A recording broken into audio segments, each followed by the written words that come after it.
Good morning. Sarah. I thought for sure Kelly Ann had answered every single one of your questions and nobody would be here. Sarah, President calling it a total exoneration when on obstruction of justice it's not. Well, I frankly disagree with you, and so does the Attorney General and the Deputy Attorney General. The report found that they were unable to make a decision. That went over to the Department of Justice, where they did make a decision. The Attorney General followed the legal process. He worked with the Deputy Attorney General, who's been involved since the very beginning of this two-year absurdity, and they made a decision that there was no obstruction.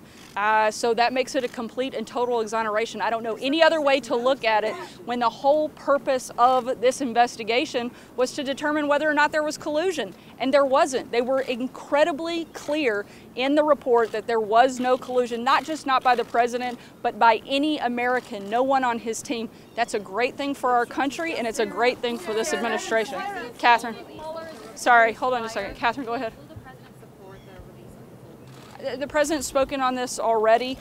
He wants full transparency, as he does in everything every day. However, that decision is being left up to the Attorney General, and he'll make that determination when he's ready. The one thing we do want to be careful about and be clear is that we want to do the right thing, not just for this president, but for all administrations. We want to make sure we're protecting the office of the presidency. We have to look at things like executive privilege. We have to look at protecting sources and methods for the intelligence community.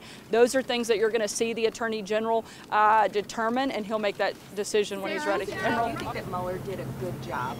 I think he did a good job by finishing. I think that it's disgraceful, the fact that it took 2 years. I think it's disgraceful that we had $25 million in taxpayer money to chase a witch hunt that never should have taken place in the first place. I think Democrats and the liberal media should be absolutely embarrassed by their behavior over the last 2 years in their breathless reporting and their hope.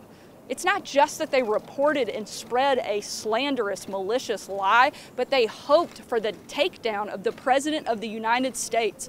I think everybody in America should sit back and process that for just a second and realize the seriousness of the accusation that was put on this president, that the media perpetuated, that they celebrated, and they loved to report.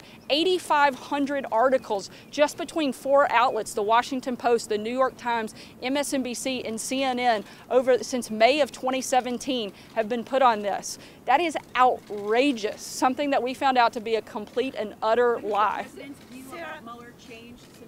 The president's been clear what his feelings are. Our feeling is that this never should have needed to take place, and Democrats should be embarrassed by their behavior, and we'll see what they do with it. Krista. Look, I think any of the people that were involved in the process of trying to take down the president, the fact that they spent 2 years trying to delegitimize